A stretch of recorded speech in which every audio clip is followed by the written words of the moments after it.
Hello and welcome to One-on-One Sports. I'm Mike Feldman. And I'm Andrew Springs, and as you can see, I lost a bet to Mike and his Pats. We have a jam-packed show for you today. Mike and I will debate current issues in sports before we open the studio up to Casey Stark, Rich Ryan, and Tom Waterman for college football coverage. Later, we will pass out the hardware as Aaron Mosier and Lauren Wisniewski award seasonal honors to baseball's best. Then we welcome back Robert Wohner as he takes us into the hot corner. Stay tuned. One-on-One Sports starts in 30 seconds.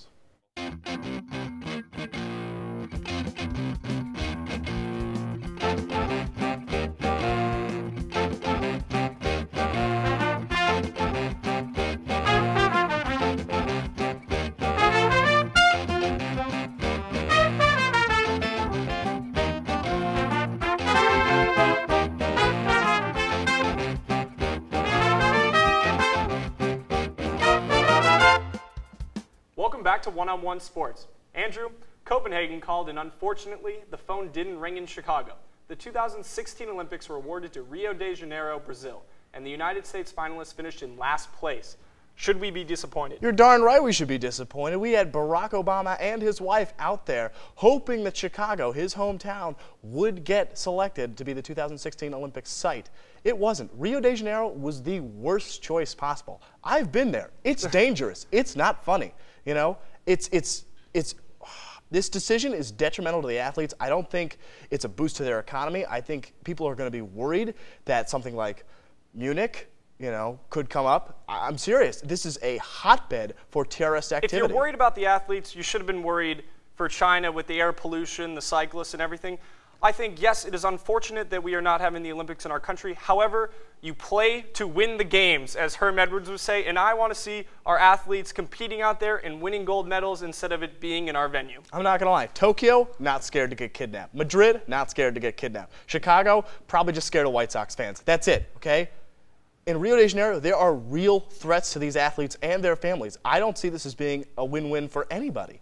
I think there's danger in any environment you're going to be in. I think the Olympics, it's going to be controlled, it should be safe, and I just want to see our athletes competing because we play to win the games. Let's hope so. The NHL opened its season this past week, and there were certainly players and teams that have already made their mark on the young campaign. Mike, let's start by picking our team to beat in the NHL. Feldman, who do you see winning the Eastern Conference? Well, without a doubt, it's got to be the Pittsburgh Penguins. They won it last year. The trouble is, it's hard to repeat in hockey. You only have 3 months to prepare for the season. The Stanley Cup goes, far into the summer. And so, coming back, just starting up now in October, I think the Penguins got the right mix, though. Mark Fleury in goal is great. And then Evgeny Malkin and Sidney Crosby are the best combo in hockey. They are just playing phenomenal. I'm not going to disagree that they're the best combo in hockey, but I see the Washington Capitals as being the team to beat. Now, Sidney Crosby makes those around him better, but so does Alex Ovechkin, the 2-time Hart winner. That's the MVP for all you non-hockey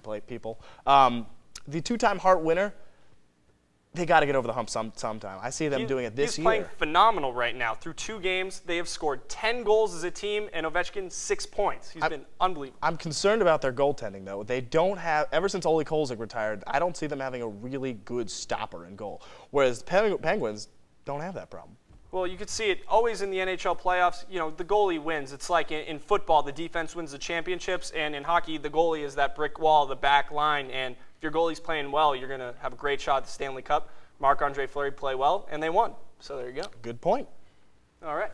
About a quarter way through the NFL season, and Drew Brees has played like an elite quarterback, establishing himself amongst the likes of Peyton Manning and Tom Brady. Springs, who do you think will be the next quarterback to reach that plateau? Joe Flacco, hands down. I mean, now, we saw them lose to the Pats on Sunday, but that was not his fault. He played a great game. He's put up career numbers, and that's only through 4 games this season. And it hasn't been like they've, just had walkover opponents like the Broncos. Chargers, Patriots, even the Chiefs put up a pretty big fight. Joe Flacco, Chiefs 0-4. Understandable, but that game was not supposed to be close, and it was, and he still handled the situation well, considering the circumstances. Joe Flacco is a great quarterback, and he has got a big arm, but I don't see him reaching that same level because it is, in NFL draft terms, intangibles. And Joe Flacco, he's got the big arm and stuff, but Matt Ryan, who's taken the same draft a little higher, he out of Boston College, he's got the intangibles. He's like a winner. He's more of a, as people compared him to Tom Brady, where maybe he doesn't have the best, arm or whatever, but he's going to win the game, and he's going to lead his team, and he's a born leader. Had it his rookie season, and he's doing it again this season. Intangibles, if Dave Wannstedt wasn't such an idiot, he would have started at Pittsburgh, and Pittsburgh and BC might have played. We might have seen them in college play against each other. But the Pittsburgh coach didn't give an opportunity, had to go Division I AA. That wasn't his fault. It was Dave Wannstedt's fault that he never got a chance to perform at the FCS level. Excuse me, the FBS level. Yep, formerly Division I AA. But, Joe Flacco, he performed well. He's going to be a great quarterback. He's going to make the Pro Bowl this year, and he'll make many Pro Bowls, but there's a certain elite quarterback status that Drew Brees just got into, and I don't think Flacco's got it in him. Well, we've got plenty of time to see whether those two can reach those levels. It's only their second year. Remember, these are way down the road. I like your pick of Ryan. Why not both of them reaching that level? I see both of them being that good. This is an elite club, Springs. We're not just giving it away here, I mean, I didn't know membership cost anything.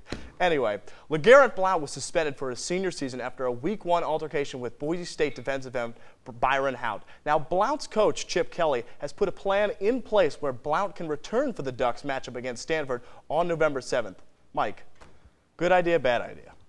I do not think that this is a bad idea. I think this is an okay idea. It comes a week after the USC game, which is their big game, so they're not bringing him back to, potentially win the, go to a major bowl. I think if they want to do that, they bring him back for USC. You've seen it happen in sports. Chris Paul punched Julius Hodge in the nuts on national television, and he got one game.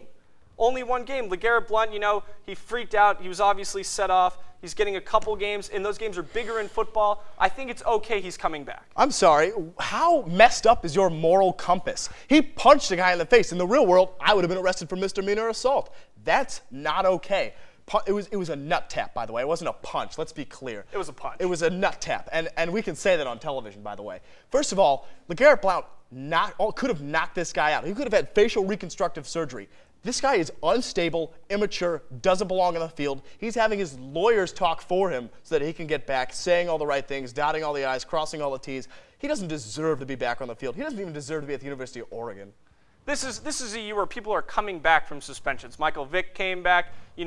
It's just a way that it happens in games. People freak out. Even Ron Artest got to play again. Everyone gets to play again. Everyone's given a second chance. If he freaks out again, he's gone. Let him have another chance. This is what I hate about sports. People get second chances because they're in a sporting arena. Because they act in a violent manner in a sporting event, they don't get sent to jail. Okay? If it's a pickup basketball game at Rucker Park in New York City, you punch a guy out, the cops are there, you get arrested. I don't understand what is different about punching a guy out in a public place as opposed onto a sporting I'm not saying it's right, but there is a double standard, and it's just the way it happens. If you're an athlete, you get off easy. Plaxico Burress, the minimum sentence for him was 3 to 5 years, and he got a little less. So it just happens. It's just the way sports is. Well, I don't like it, but you know what? We don't rule the world. And when we do, maybe we'll change this, but as for now, we got to stick with what we got. Yep. Well, for now, we have to take a quick commercial interruption, but don't move the dials on the television set because when we get back, Casey Stark and Rich Ryan make their one-on-one TV debuts to tackle college football with Tom Waterman. Some people told us that we didn't have enough energy and spirit on the show. I always thought we did, but I guess not. So we thought it'd be a good idea to bring the Elon Phoenix mascot on the show and give us a little bit of energy. Pump us up. All right, bud, I'm just going to put this microphone on you. All right, you're going to talk right in there to camera, too. Just going to read the words that come up. Let's see some emotion. All right, you're going to be great.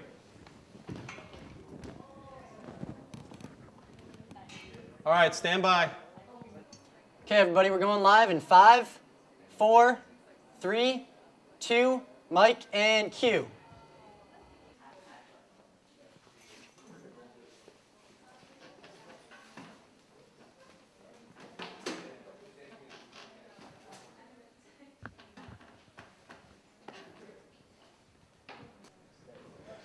Oh, boy.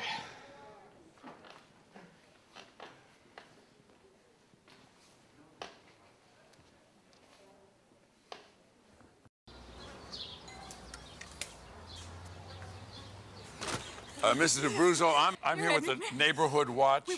Yes. Yeah. Oh, no. I'm signing up people for the neighborhood watch. You made our dreams come true. You have your cameras here? Where are you going, Mr. McNair? I'm going to check with the lady next door. Yeah, Are you going to Help play a part in the safety of your community. To find out how you can start or join a neighborhood watch, log on to usaonwatch.org.